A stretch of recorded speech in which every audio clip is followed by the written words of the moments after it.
My name is Emma Rains, and for most of my life, I wore a mask. I smiled when I had to, nodded when expected, and played the part of a good Christian girl in my small town of Brookhaven, Oregon, a place where everyone knows everyone, and reputation is everything. But beneath the perfect church attendance, beneath the polite greetings and carefully crafted prayers, I carried a secret that I was too ashamed to confess. I was addicted.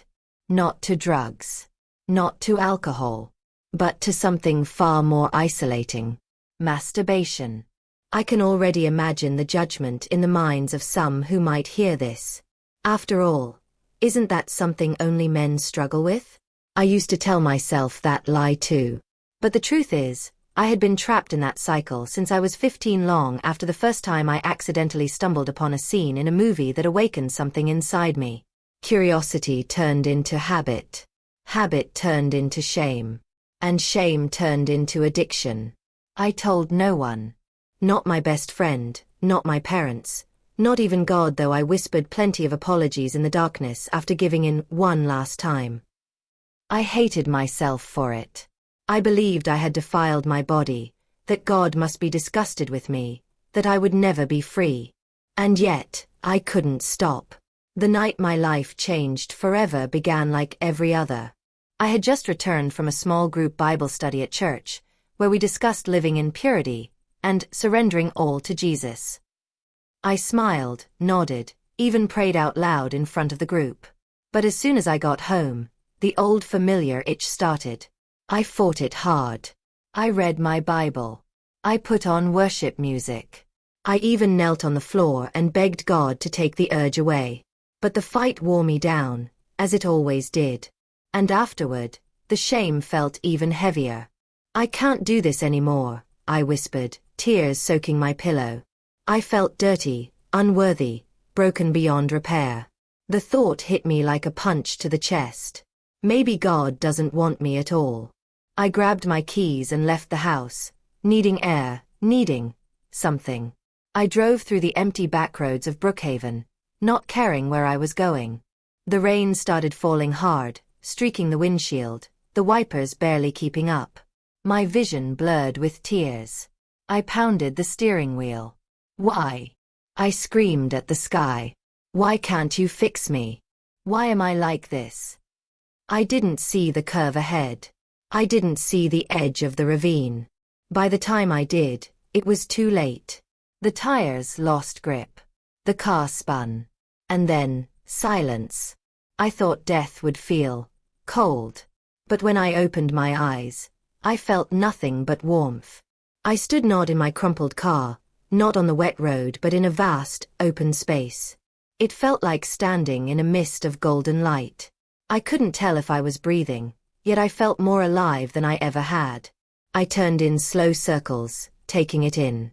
The air hummed softly, like the sound of a distant heartbeat. But then I heard something else. Whispers. Thousands of whispers, swirling all around me. They grew louder. Familiar words.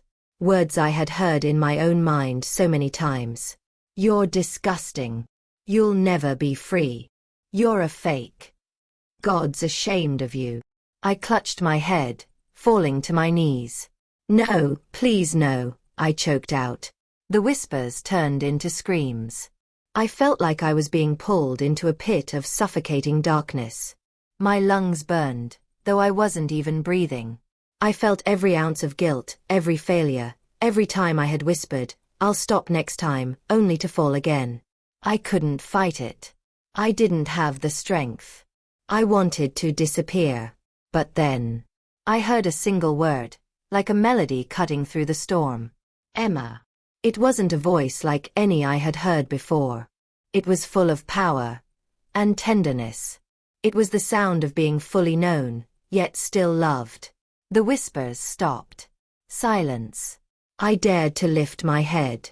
And there before me stood a figure radiant with light, like a living flame of gold and white. Yet somehow, I could look at him without fear. I knew it was Jesus. Not because I saw his face, it was too bright, but because everything in me recognized him. I began to sob, curling into a ball. "Please," I whispered. "I'm sorry. I tried to stop. I tried. I expected him to turn away. But he came closer. He knelt beside me.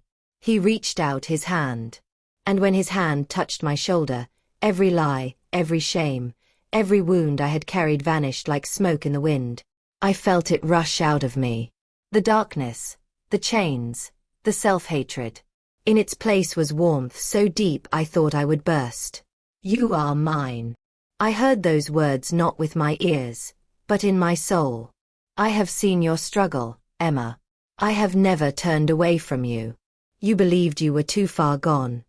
But I never left. I collapsed into his light, sobbing uncontrollably. You were never disgusting to me. You are my daughter. You are loved. I had no words. Just tears and laughter all tangled together. Then he stood and held out his hand again. Come with me. I stood, trembling. He led me forward. And what I saw next took my breath away. Before us stretched a sea of glass, reflecting light like crystal. On the other side, a city, or something like a city, glowing towers, singing. I could feel the music in my bones. I longed to run into it. But then, something pulled me back. A sound. A voice. Emma. Please. Come back to me. Please don't leave me. It was my mother's voice, broken with sobs. I turned. I saw her bent over my body in a hospital bed, clutching my hand, begging God not to take me. I turned back toward the light, torn in two. Jesus turned to me, his face full of compassion. You may stay, or you may return. The choice is yours. I looked back at my mother, my family, my life. I knew it wasn't time yet. I want to go back, I whispered. He smiled. Go then. And know this, my grace is enough. I am with you always. And then I woke up. I woke up to blinding hospital lights, the sound of beeping machines, and my mother's sobs turning into gasps of relief. I had survived. Somehow. The doctors called it a miracle. My heart had stopped for 3 minutes. They had almost declared me gone. But I was back. And I was free. It wasn't easy after that. Breaking old patterns never is. But something had changed. For the first time, I wasn't fighting alone. I started counseling. I confessed my struggles to my pastor and to a trusted friend. I let the light of truth into the places I had kept in darkness. And slowly, I healed. I began sharing my story in women's groups, something I never imagined I'd do. And every time, I saw tears in the eyes of women who had believed they were the only ones. I told them what I had learned. That shame loses its power when you bring it into the light. That God doesn't recoil from us in our weakness, He draws closer. That freedom is real, but it starts with honesty. It's been 5 years now. I'm still walking this journey, but I no longer walk it in chains. I walk it with grace. With hope. With Jesus by my side. I don't know why I was given a second chance. But I do know this. I will spend the rest of my life telling anyone who will listen. You are not alone. You are not too far gone. You are seen. You are loved. You can be free. And when the light comes for me again, I won't be afraid. Because I know who waits for me on the other side. It's strange how life can go back to looking normal on the outside, even when something supernatural has happened. People in town kept their distance at first. Word spread fast in Brookhaven. The pastor's daughter had fallen asleep at the wheel, nearly died, and somehow came back.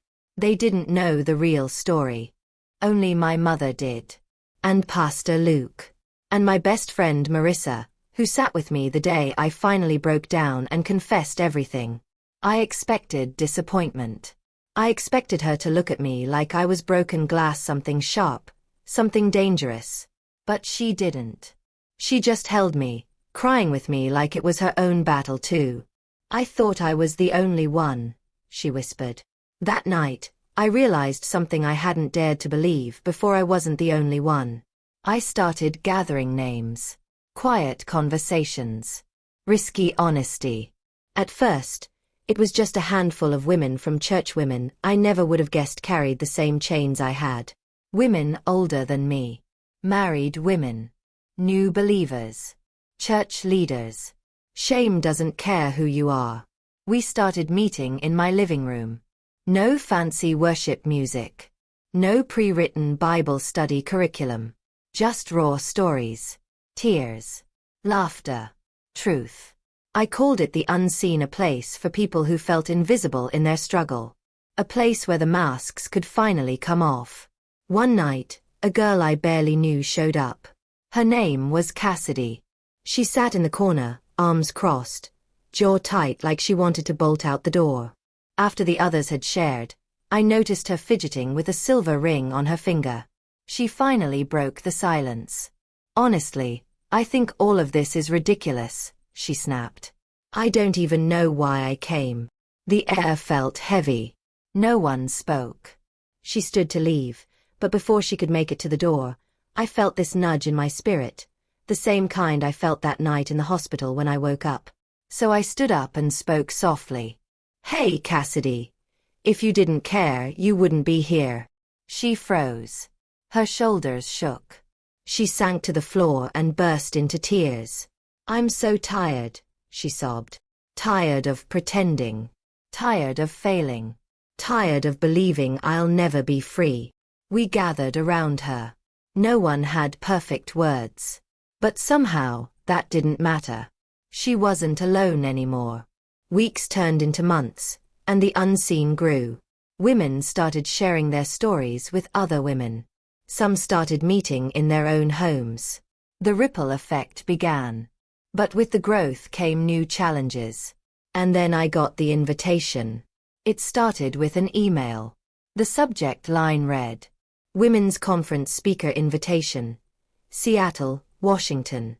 I thought it was a scam at first. But as I read the details, my heart started pounding. Someone had heard about the unseen. Someone had heard my story. And they wanted me to speak. I felt my throat tighten. Who was I to stand on a stage? Who was I to tell anyone how to find freedom? I had no seminary degree, no book deal, no social media platform. I was just Emma. A girl from a tiny Oregon town who had crashed a car and met Jesus in the gap between life and death. I almost said no. But then I remembered the voice, the warmth, the invitation. Go then. And know this, my grace is enough. So I said yes. As the day approached, the fear grew. Who was I to carry this message? What if I messed it up? What if I made a fool of myself? The night before the conference, I sat alone in my hotel room, staring at my notes, feeling like an imposter. I picked up my phone and called Pastor Luke. Emma, he said gently, you don't have to be impressive. Just be honest. That's what sets people free. Tears burned my eyes. Do you really think this matters? I whispered. I don't think, he replied. I know. The next morning as I stood backstage, my legs shook so badly I thought I might collapse. I heard the hum of hundreds of women settling into their seats. When they called my name, it felt like I was walking toward a cliff's edge. I took a deep breath. Jesus, this is yours. Every word. Every breath. Every heartbeat. I stepped onto the stage. And I told them everything. I don't remember every word I spoke. But I remember what happened when I finished. I expected polite applause, nothing more. But the room stayed silent. Not awkward silent. Sacred silent. And then, like a quiet wave rolling through the crowd, I began to hear sniffles. Women started reaching for tissues, leaning on one another, some openly sobbing. It wasn't my story they were crying over. It was theirs. The event host came to the stage, her voice cracking with emotion. I think we need to open the altar. I stepped back, hands shaking, as hundreds of women stood and rushed forward. Some knelt, some collapsed into sobs, some clung to each other, whispering the confessions they'd carried for years. I'm addicted. I'm ashamed. I thought I was the only one. and all I could do was weep with them. I saw Cassidy somewhere near the front. She'd come to support me, but now she was down on her knees, praying with women who had never dared to speak before today. I realized something standing on that stage. The unseen had just become unstoppable. Of course, not everyone was thrilled. I got my first angry email the next day. It came from a church leader in another city. Shame on you for dragging private struggles into the public eye. You're just giving women permission to sin by normalizing it. You should repent of this so-called ministry before you lead more women astray. It hit me harder than I expected. I sat on the hotel bed, staring at the screen, feeling like I was back in that dark place again, crushed under the weight of false guilt. The enemy is crafty like that. He knows exactly how to recycle old lies. I almost deleted the email and walked away from all of it. But then my phone buzzed again. A second email. I sat in the very back yesterday, too afraid to come forward. But I went home and told my husband everything for the first time in our 10 years of marriage. We held each other and wept. And for the first time I felt free. Thank you for telling the truth. I stared at the screen, tears blurring my vision. And I knew. I couldn't stop now. Over the next 2 years, invitations kept coming. Local churches, women's retreats, even universities. Everywhere I went, I saw the same pattern: women carrying invisible chains, believing they were alone. And every time I stood to share, I knew it wasn't really my voice that was reaching them. It was the one who met me in the light. One night after a conference in Boise, I sat in a coffee shop journaling. Cassidy slid into the booth across from me, her face lit up with a grin. "You won't believe what I just got asked to do," she said. "What?" I smiled. "They want me to start a chapter of the unseen in Colorado." My heart leapt. I nodded slowly, feeling the weight of it. "It's time, isn't it?" She nodded back. "It's bigger than us now, Emma." I laughed softly, closing my journal. It always was.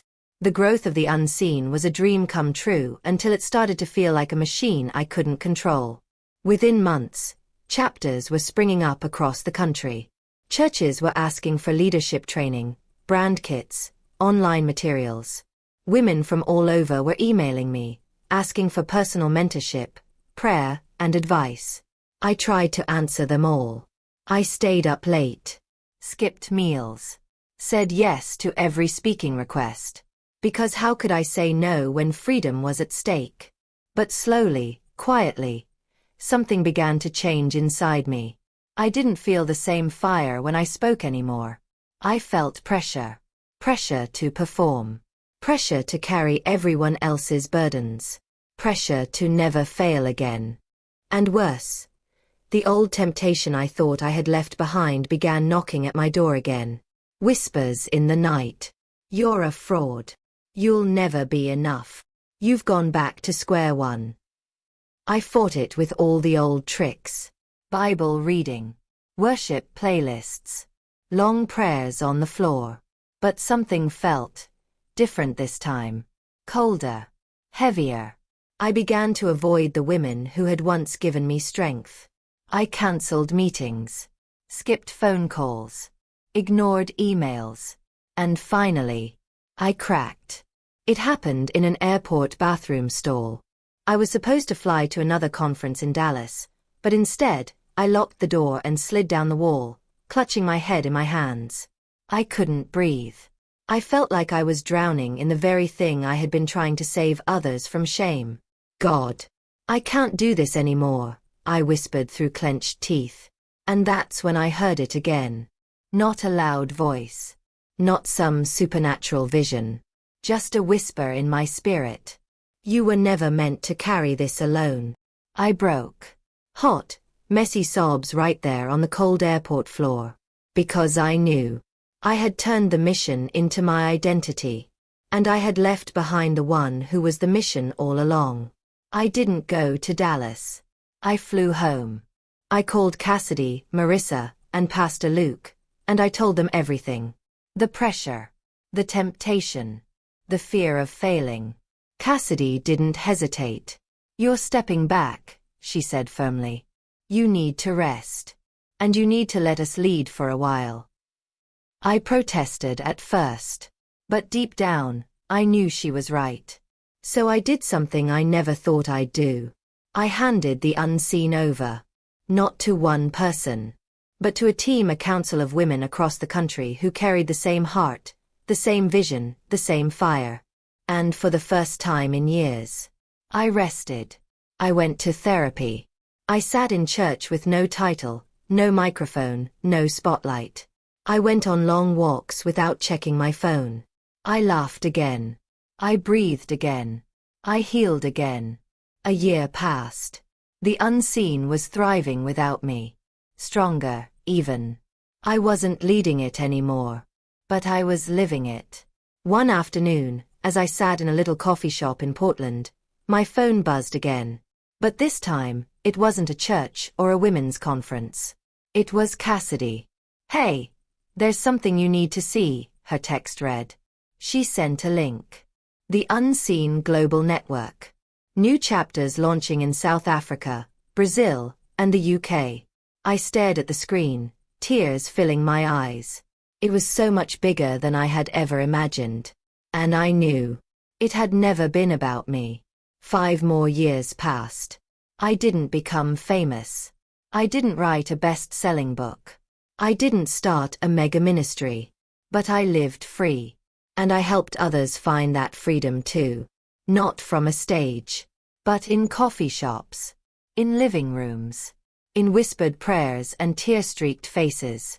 And I knew, without a shadow of a doubt, freedom isn't about the platform. It's about the person. It's about Jesus. And he never stops coming for us. One quiet night, I sat on my porch, watching the sun set behind the hills of Brookhaven. I closed my eyes, breathing in the cool air. And for just a moment, I felt it again. That golden mist. That hum of life. That warmth wrapping around me like a whisper in my soul. You are mine. And I knew. When the light comes for me again, whether tonight or 50 years from now, I will not be afraid. Because I already know who waits for me on the other side.